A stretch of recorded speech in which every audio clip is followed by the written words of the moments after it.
My name is August. I'm the founder of a company called Dollop, which is suiting for this event because it's a accessory company for little ones, um, feeding and whatnot. I'm also a part of Auggie's event squad.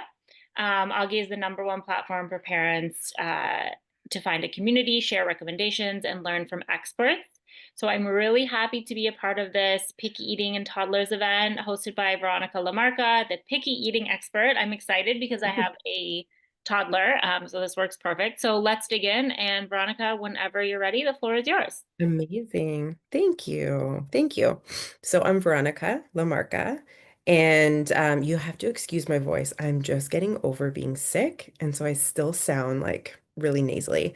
But I'm really excited to be here and presenting for you guys, talking about picky eating in toddlers, which is so common, but something that almost every parent goes through because it is developmentally normal. So I'm going to go into what's normal, what's considered normal, typical picky eating behavior, and then what signs may not be normal and may be something that you need to seek medical attention for. And then also, I'm going to talk about three things that you can do with your kids tonight that can really help them feel more comfortable and engage with new foods. So I have some slides here. I do want this to be, like almost like a discussion. I know we have time at the end for questions. So as we go through, write down any questions that you have about any of the topics and and what we can discuss them at the end. But these are my two girls. And now, this was a few years ago. Now they're 6 and 9. I live in Toronto. I've been a dietitian for 15 years. And I started my own practice. I started feeding picky kids in 2020, mostly because I saw when I was working at a hospital clinic, I was working with kids and families, and I saw the need for um, having a reliable expert for parents to give evidence-based advice. A lot of parents struggle with feeding, and they really don't have a like a consistent or reliable place to turn. So this is why I started. And then my oldest is also my selective eater. So I'm in the thick of it with her, even though she's 9 now and her eating has evolved. We still struggle and I have to, help her with her eating, help her feel comfortable at this age. So I do work with kids from about 18 months up until the age of 10 in my practice. And really, my goal is to help parents go from stressed to calm and confident at meal times with feeding their kids. So let's do. All right. Um, we talked about this. I run Being Picky Kids. So I'm on Instagram and TikTok.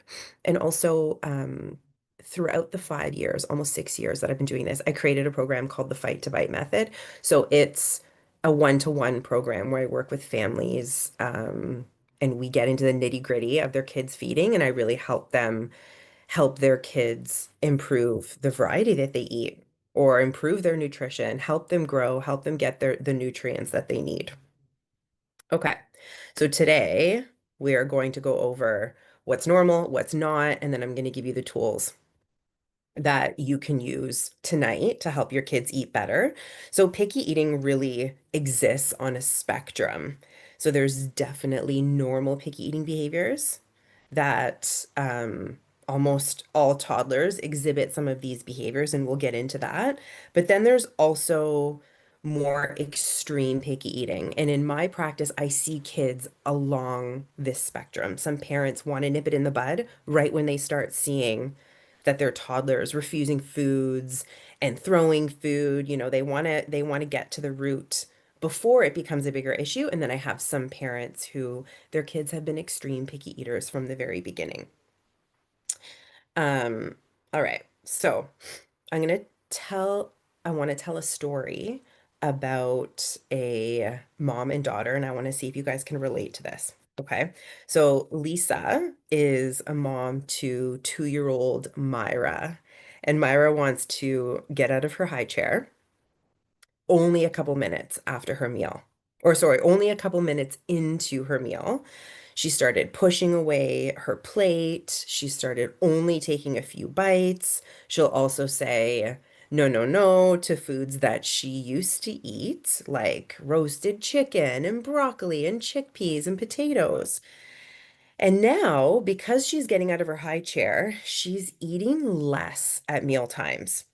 And then she's tugging on her mom's sleeve 20 minutes after mealtime is over, and she's asking for a snack. So Lisa is obviously worried that Myra didn't eat a good meal. And so she gives into the snack just so Myra can fill her belly and eat something. And lately, Lisa has also asked Myra what she wants to eat. And then she makes her that food specifically so that she can just avoid a tantrum and negotiations at the table altogether. So, does anyone see themselves in this situation? Perhaps you can put it in the chat, you can put your hand up. This is one of the most common situations that I start to see in parents with toddlers. It looks like Appolina said 1,000% she A experiences thousand. this. Yeah. Okay. So if you do experience this, none of this is your fault.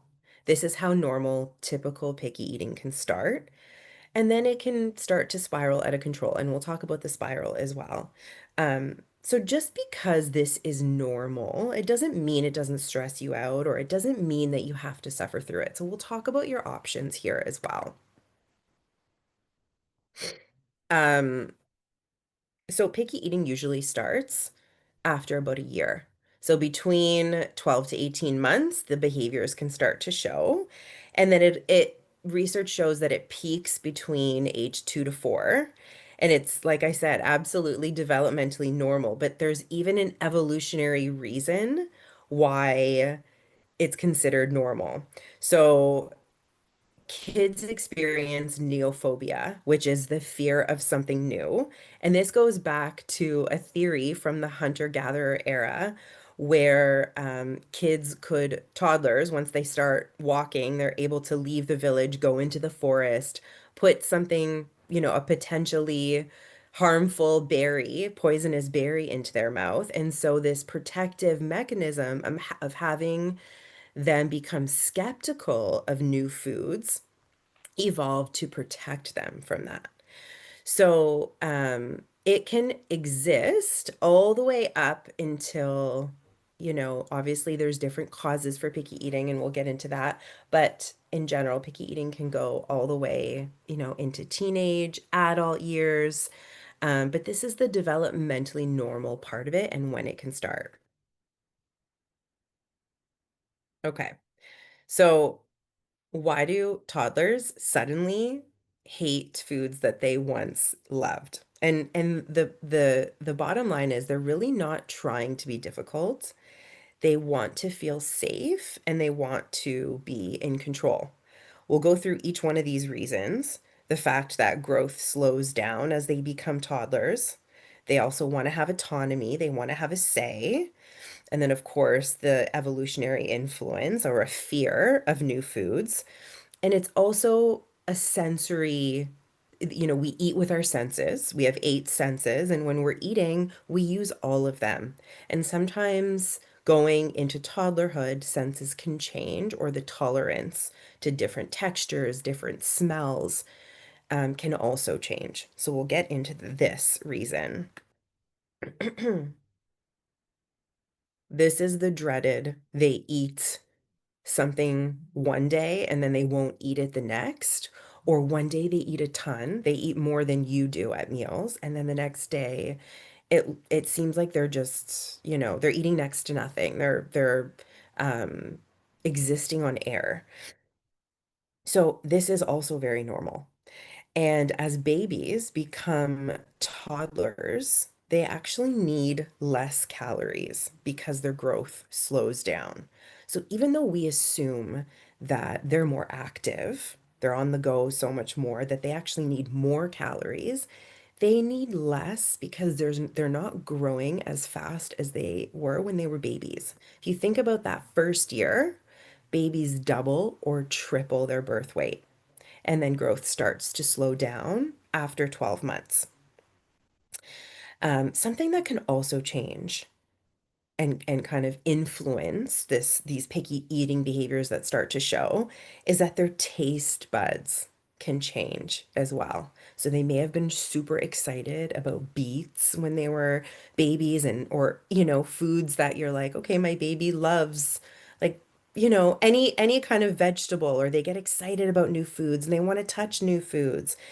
And then all of a sudden, as they become toddlers, the evolutionary theory, right? The fear of something new kicks in, and their taste buds can also change and become sensitive to foods that they once liked.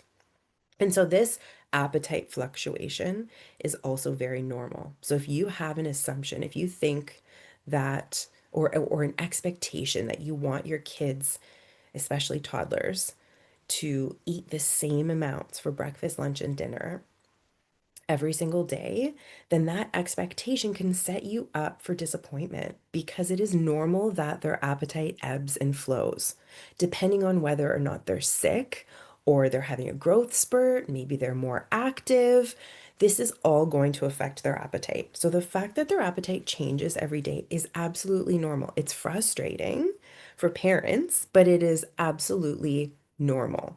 And this can sometimes help you help settle your mind that you know what, okay, they ate a lot yesterday, and this is what I want you to think about is that kids don't eat, like they don't get all the nutrients that they need from just one day. So we need to look at 3 days to a week to really assess if they're meeting their nutrient needs or not. So we want to look at the last week, and this can help you when you're sitting down, your toddler eats 2 bites of dinner and then they push dinner away and they don't want to eat anything else. This fact that they're not getting all their nutrition just from that one meal or just from that one day, I want you to zoom out and look at the last week. Okay, so you'll eventually see balance over time. Or even if they're sick, they may not eat much for a week. And then you'll see that they make up for it the next week. Their appetite will increase and they'll get any of those missed calories the week after. So typically, normal picky eaters, they maintain their weight, and their eating balances out over time without any intervention.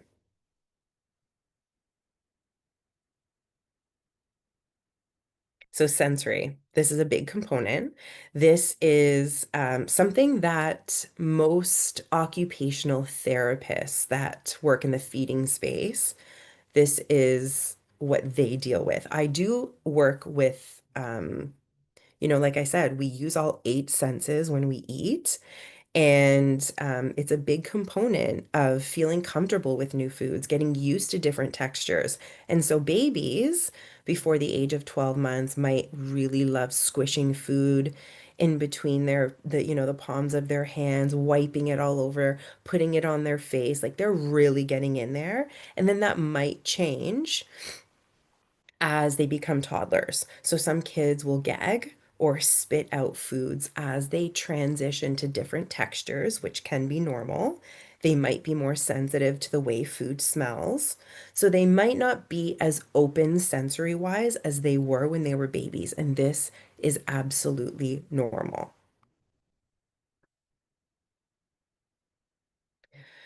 So this is the picky eating spiral that comes from a book called Extreme Picky Eating by Katia Rowell.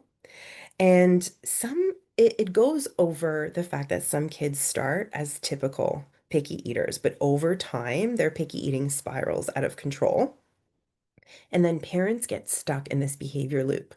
So their kids start showing picky eating behaviors, and then parents worry and may start using tactics or doing things to try to get their kids to eat more, like bribing or pressuring or, you know, doing things that we think might really help, but then it could cause a picky eater to push back.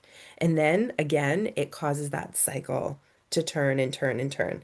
Um, so this sometimes happens what I see. So let's say a child is starts to become picky at 18 months, okay? And then their parents get stuck in this picky eating loop, and then they're 4 and they have more of what they think is an extreme picky eater, but it started as normal picky eating. So there's a difference between this, even though, it can frustrate you all the same, and eating can be limited. It all started from developmentally normal picky eating, whereas other kids struggle from the very beginning. And these are the red flags. So there's medical, physical red flags that we see. They could start happening in the first year of life. So I often work alongside doctors and feeding teams. You're definitely not supposed to handle this alone. This is where you need to seek medical attention, especially if growth is affected, if their nutrition is affected. So these can contribute to feeding difficulty. And sometimes, like I said, start to show very early on. So if something makes eating really hard or uncomfortable, then the issue needs to be addressed before their picky eating can get better. So in this case, the picky eating, the reason why your child, a child may have started showing signs of picky eating is out of our parents' control. So it's either, chronic constipation is something I see a lot that can impact appetite and eating. If there is coughing, vomiting, gagging, or physical discomfort while eating, respiratory issues may be a sign that kids are aspirating, so they're getting fluid or food into their lungs. If they're having trouble even starting solids or transitioning to different textures by a certain age. And if obviously there are known medical or sensory conditions, then, always speak to your child's doctor to seek medical attention so that these can be addressed and then in turn help your kids eat better.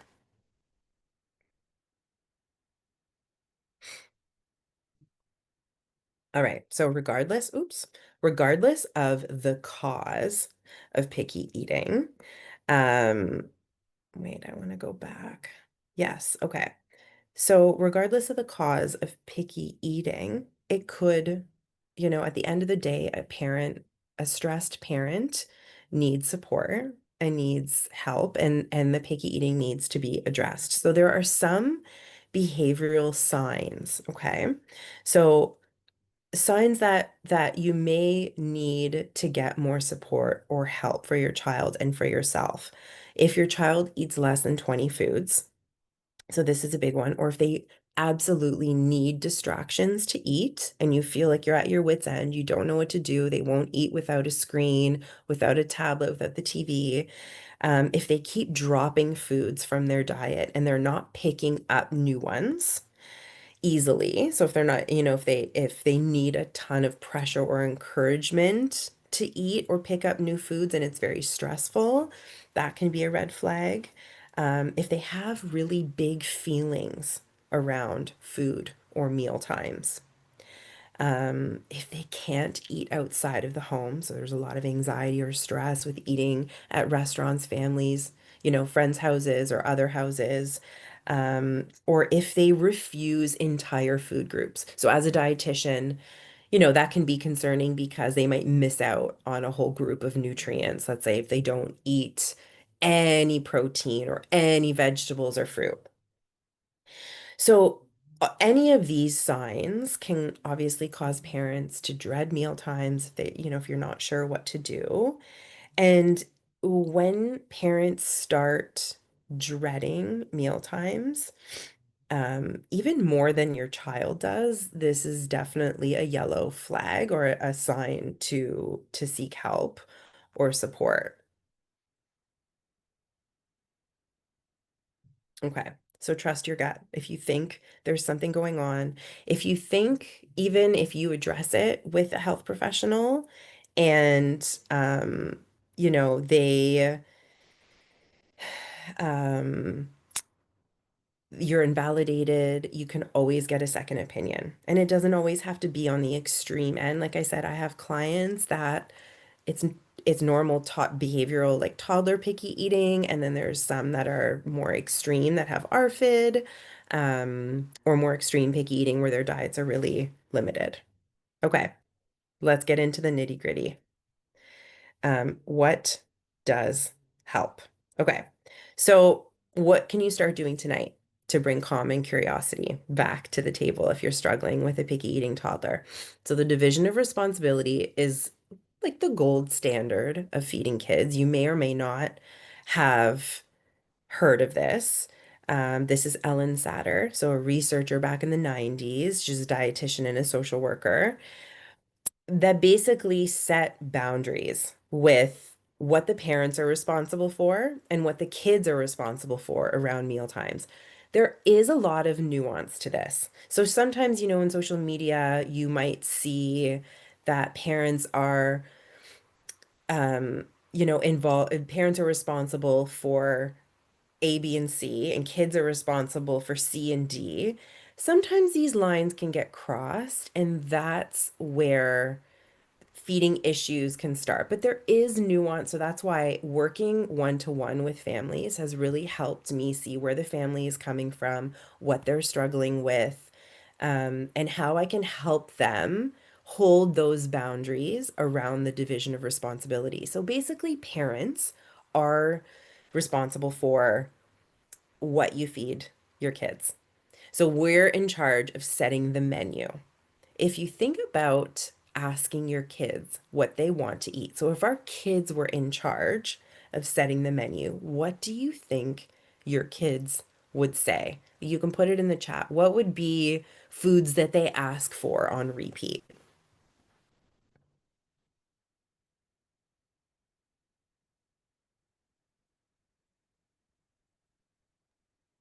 My kids would probably Yeah, say, spaghetti.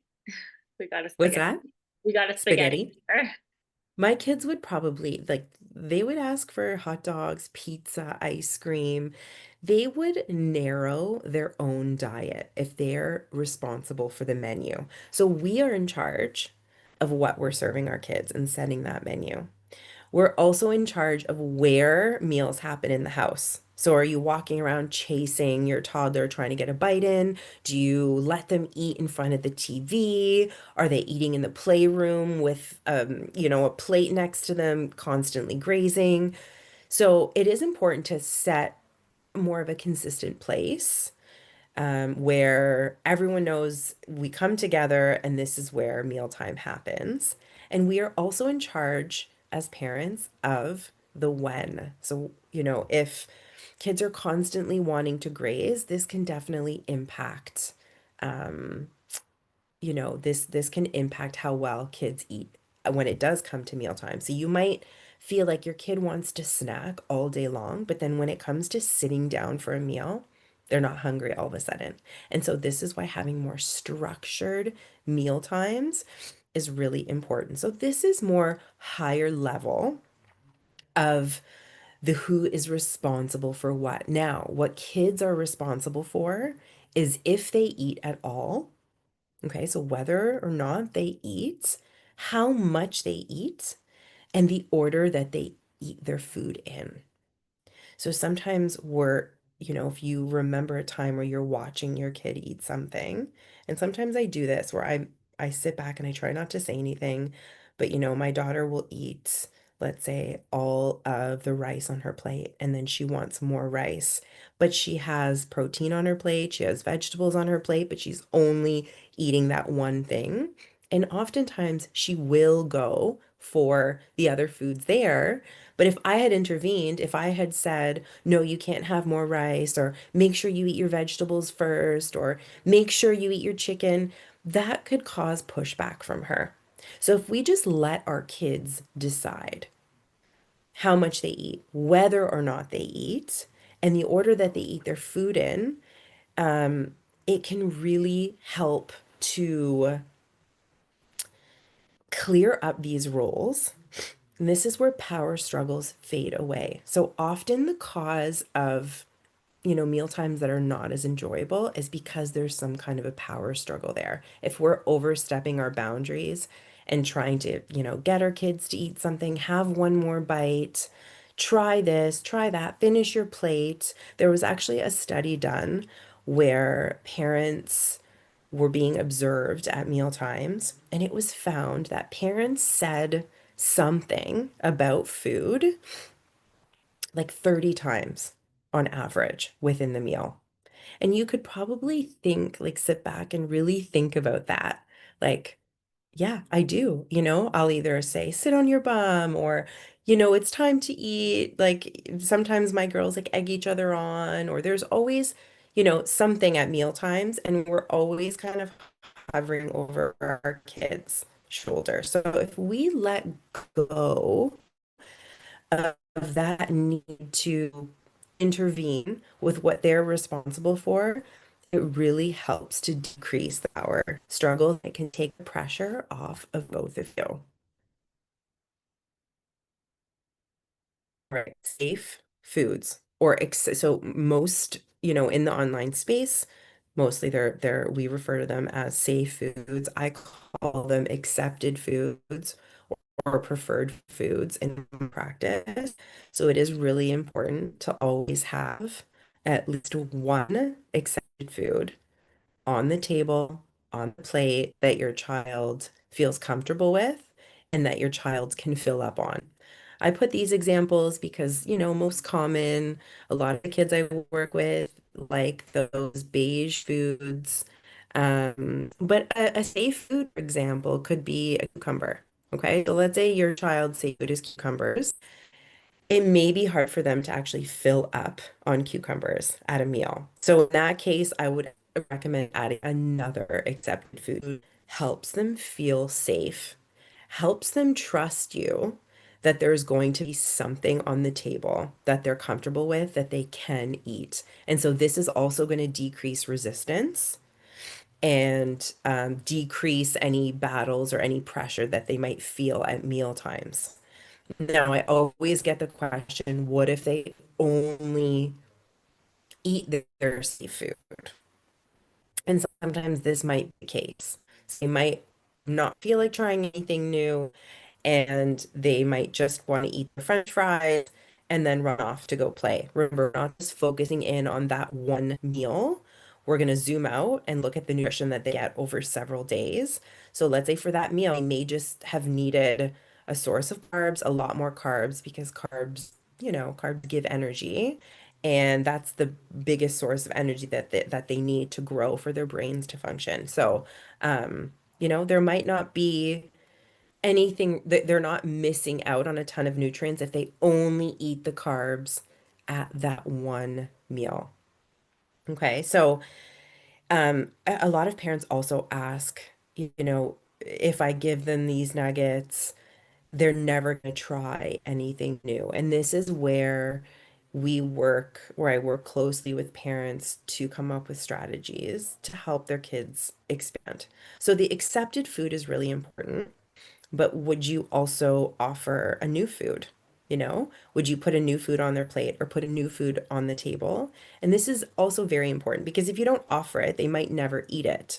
However, there's some kids who ignore new foods on their plate. They'll never look at a new food on their plate. They know they're expected to eat it. So in that case, there's other ways that we can gauge them, but you want to offer new foods alongside accepted or preferred foods. So another example would be, we don't want to, let's say we are in control of those boundaries, right? So we're in control of what we're serving. and we say, okay, tonight we're having sushi, and your kids have never eaten sushi before, it's not something they're comfortable with, this would be unfair to them to expect them to eat it, right? Because if they're selective, they're anxious around new foods, they're skeptical of new foods, and we say, sorry, this is all there is to eat, this is going to increase that resistance at meal times. So we do need to be considerate of their preferences. We need to be considerate of what they're ready for and what they can handle developmentally. So being considerate is always offering an accepted food to help them feel comfortable. And sometimes it helps to build the momentum to eat other foods as well. So you might notice that they'll eat, they may start eating their safe food, and then eventually they get to the other foods that are on their plate as well. So it can get that momentum started with eat. All right. And then the third thing is exposure. Exposure is huge. And I often see the most success with my clients and even my own kids when they get involved with food away from the table. So I had a patient who was involved with making like it was an assembly line where they were all making sandwiches the next day for lunch the next day, and one person was in charge of the bread, the next the cheese. The client I was working with was responsible for the turkey slices. And then at the end, there was like lettuce or other toppings and then bread. And so because of this low pressure situation and the interaction, she took a bite of the turkey lunch meat, became more comfortable with it, and like eventually started eating turkey in her sandwiches. But it all started from that. So this exposure piece, letting kids use their senses, so letting them touch, letting them, if they're at the table and they're touching foods on their plate, foods that they've never eaten before, it is a really good learning experience for them because they learn with their senses. So if they're touching or they're interacting with, so even poking it with a fork or with a food pick, smelling new foods, right? But it's all part of the learning piece. Um, and so this is huge. So if you can find a way to help your kids engage, it could be washing a head of broccoli. It could be washing and tearing apart lettuce. It could be even helping you put groceries away. So touching vegetables, putting them in the fridge, washing them, and prepping, getting them ready for. Sometimes I had a client who every Sunday they would wash a bunch of vegetables and put them in the fridge, and their kids would get involved with that. Kids also love water play. Um, and then there's also, chopping using a kid-safe knife. So that's love. Kids love their knives, and my kids used to love, and they still do, but they used to, especially as toddlers, love getting involved with chopping. And sometimes my daughter would just have like one little piece of broccoli, and she'd hack away at it the entire time that I was prepping or cooking. So there's this piece that you can start doing. So if you can think of just one thing that you can do tonight with them, or, maybe tomorrow on the weekend where they could help you engage and get in there, it's really going to increase their comfort level because these foods they're interacting with are going to be less scary to them. Okay. And now what we think. So often we think we need to step in and take control when our kids aren't eating well. And this stepping in and taking control can overstep those boundaries into what their role is at meal times. So when we're bribing or we're begging, we're guilting them, and there's obviously extreme cases, even short order cooking. So if your child sits down and looks at the spaghetti on their plate, but then all of a sudden says, no, I don't want spaghetti, I want pizza. And you get up and you make them pizza, they'll never learn. Like it'll become really difficult if they get used to this, asking for something else and then you making it for them. They'll start learning that they don't ever really have to accept the first thing that you're offering. So it's going to be really hard to just make one meal with a couple options that are comfortable for everyone, and expect your family to sit down and eat, that will get harder if they know that they can say no and then get something else that they prefer more in that moment. If we think back to that story about Lisa and Myra, this is what Lisa resorted to because she just wanted her daughter to eat. So any kind of pressure, and I always tell parents this, it comes from a place of love. It comes from a place of worry. We want our kids to be nourished, to grow, to eat well. And so it's just about sometimes it becomes more about that control or wanting to do. So, wanting to say no iPad if you don't eat your broccoli, or no dessert if you don't try your carrots, or whatever it might be. But that pressure can cause more resistance, can cause pushback from your kids, and also increase stress hormones at meal times for both of you, but especially for kids who, stress hormones can actually decrease appetite. So that's working against them. And if we have a toddler who's already a busybody, who doesn't have time to want to stop what they're doing and come and sit for a meal, if meal times feel like a place of stress or pressure, it's going to decrease their chance of wanting to be there even more. So we want meal times to feel calm, to be a place of connection, to really help them come and feel like they can, they're a participant. They're eating what the rest of the family is eating, or they're eating from, what you've made and what you've offered. And it really is a place of connection. And this is kind of the what I always try to hit home with all the families that I work with, is when we focus on that connection at meal times versus correcting them, it is really when the magic happens. Okay, so this is what we can do to help, or who can help if you're at your wit's end. If you've tried everything, and parents come to me exhausted, thinking, I've tried everything, nothing has worked. I've used all the tricks, I've read all the books, I've read all the blogs.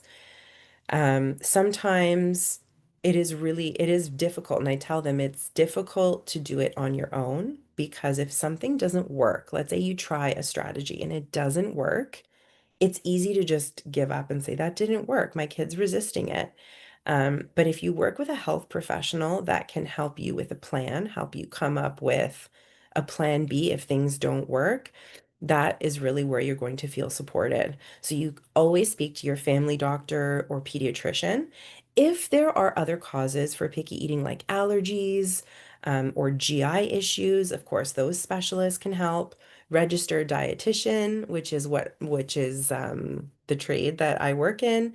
Occupational therapy, they do lots of picky eating, food therapy, and then also speech language pathologists. They do a lot. They also work with feeding therapy, but they're also looking at chewing, swallowing, how the tongue moves in the mouth, if there's a lip or tongue tie. So all of these things can also affect eating as well.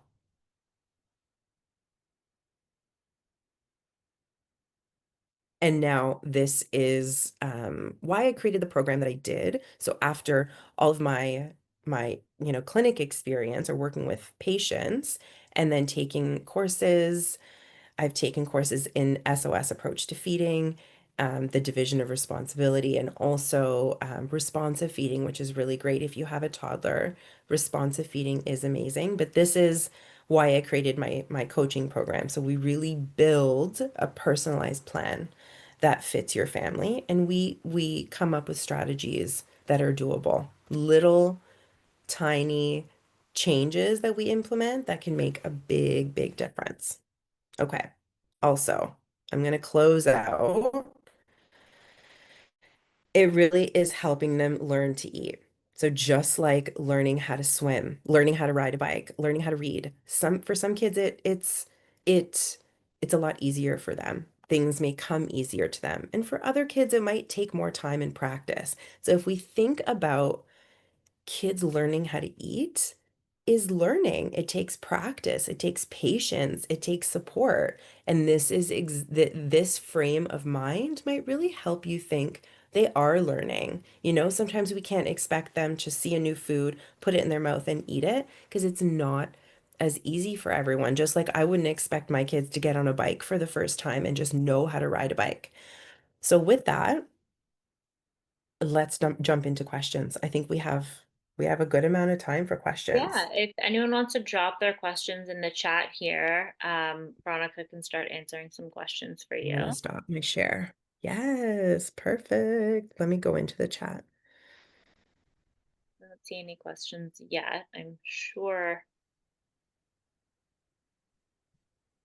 Pizza is a big one. Yeah, So pizza is actually a food, interestingly, that a lot of selective eaters will not touch pizza. interesting. Um, I see this a lot. Well, we're waiting for some questions. I noticed a lot of people say, a lot of my friends will say pasta with butter, pasta with butter. That's what, and it's Yeah. funny because I've never given my kids pasta with butter. So they don't Really? even know what it is. I don't know. Yeah. So when my son sees my toddler see, I have a 1-year-old and a 3.5-year-old, and when they see pasta with butter, they're like, why is there no sauce on it? Right. So, but I feel like it's one of those things that if you start giving it, like you're saying, you start Yes. offering alternatives. Does Yes. anyone have any questions they want to put in the chat?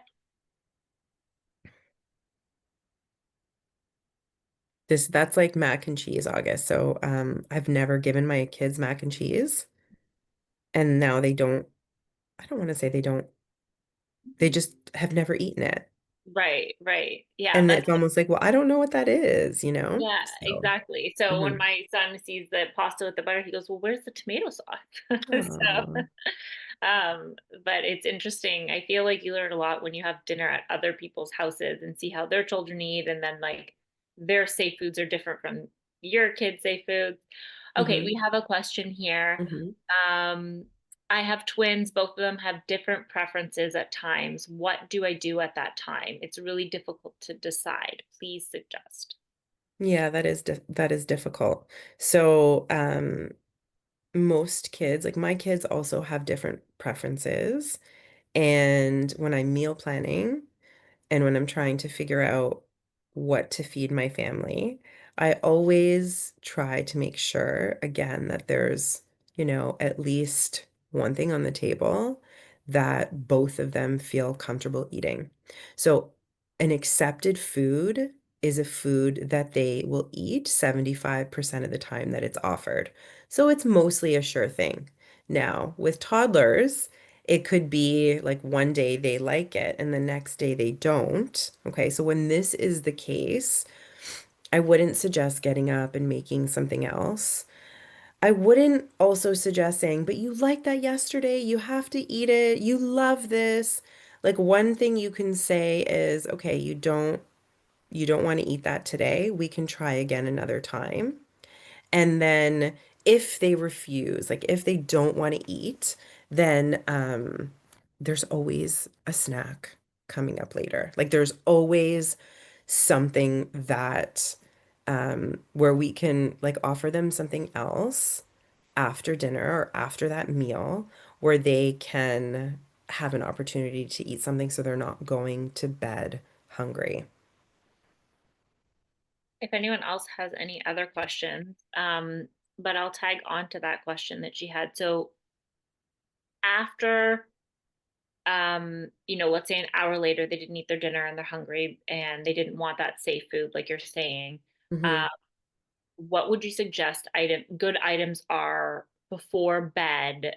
Hmm. Let's say it's in 30 minutes, an hour before bed, so in between dinner and bed, that you can offer the kids that it's not like it doesn't feel like a treat necessarily, like you're saying, if they hold out, then they can get, this food Yes. that they really want. So what would you suggest some of those foods? I feel like that's a tough thing to kind of Yeah, it is tough. So something that's boring, like not their favorite food, something that's super boring and but part of their accepted, foods list. Something boring, nutritious, balanced, so like a carb and a protein, crackers and cheese, fruit and cheese, yogurt, although some kids love, love, love, love, love yogurt and like want to hold out for that.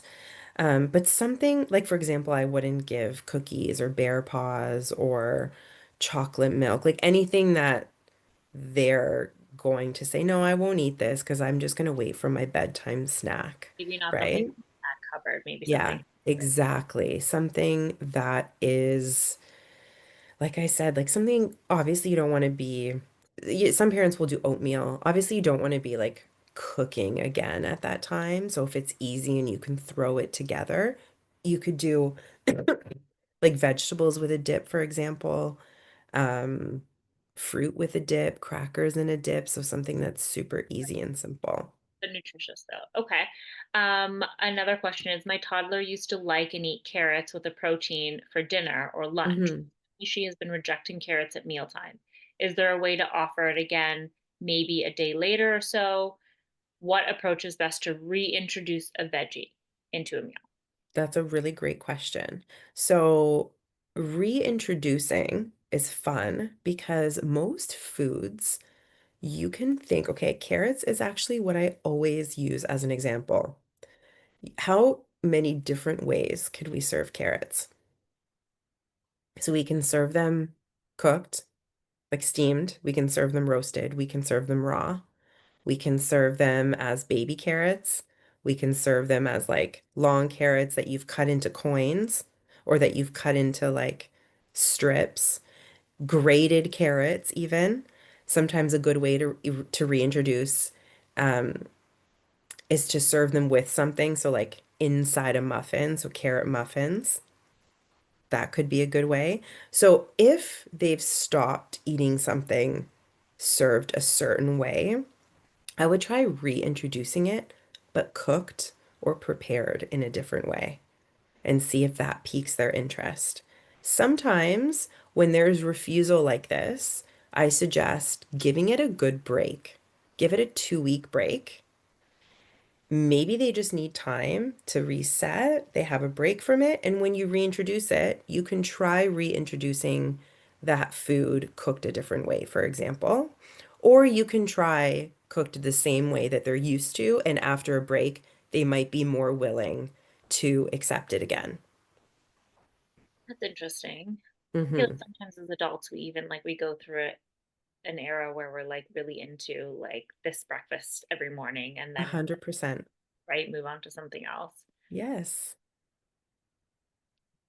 Awesome. Thank you. Hopefully that works for her. Any other questions from anyone else about your picky eating or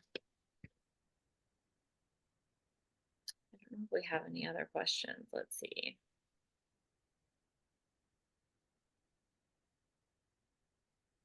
We'll give it a few minutes to see if anyone has any other questions. In the meantime, are both your girls good eaters now, or you said your eldest is still She's selective, yeah. Yeah, yes, she likes things a certain way. Um, and it's funny because I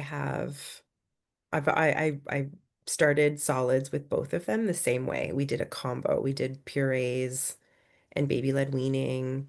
Um, and they're completely different with the way they eat. Like one is more cautious.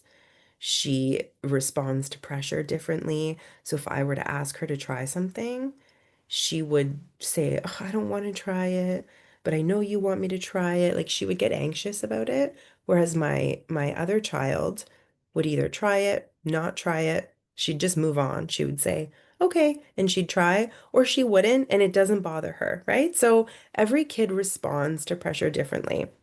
so some things might just be like a personality thing as well. Absolutely. How sensitive are your kids?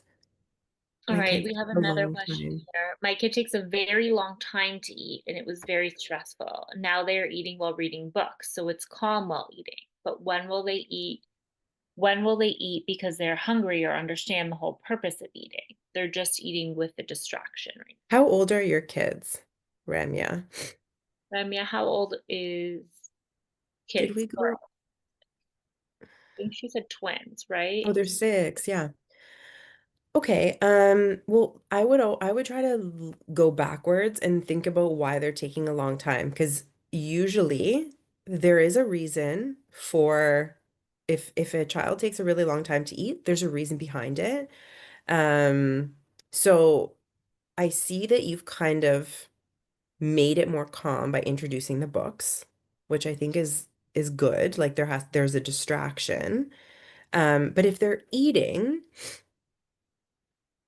I would think that they understand eating. They may just need a distraction to sit there for longer. And the longer they sit, the more they're going to eat, right? So, um, one thing you can do again is try to drop any expectations or any pressure to try to sit for a certain amount of time, try anything new, eat their entire plate by making, this can make mealtimes a more enjoyable place to be.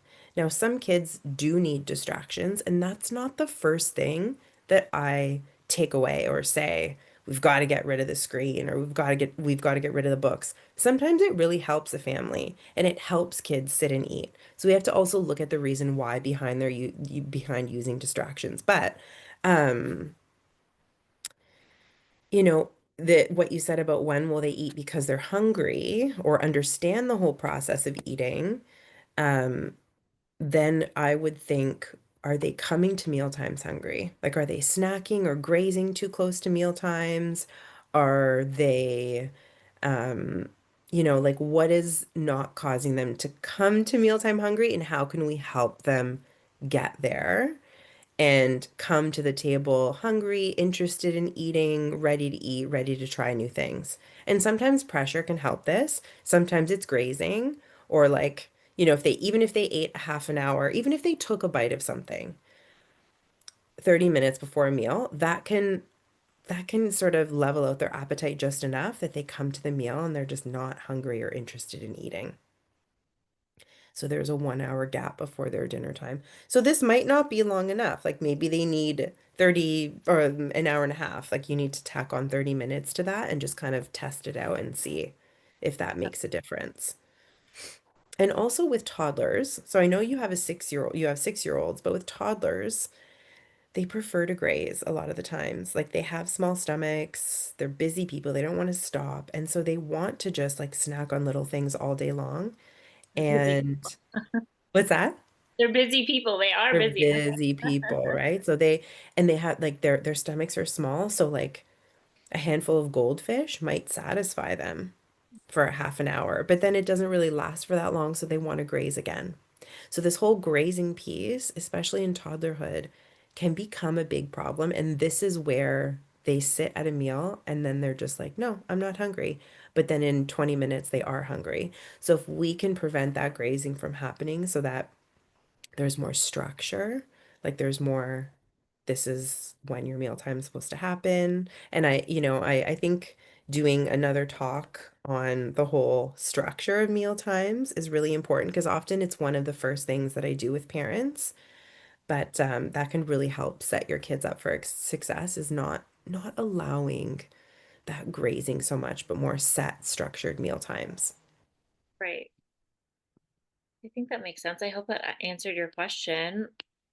All right. I think if nobody has any more questions, then I think, yeah, You're welcome. yeah, okay. I mean, we're so grateful to have you a part of this. I hope that it helped everyone. I know that I personally learned a lot from my kids that we're going to take to meal Good.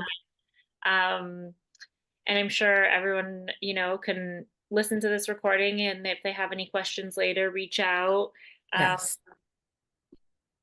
and I think that wraps our event today. Perfect. Thank you, everyone. Thank you so much. Thanks for taking your lunchtime to be with us today. Thank you. I hope Thank everyone learned a you. lot.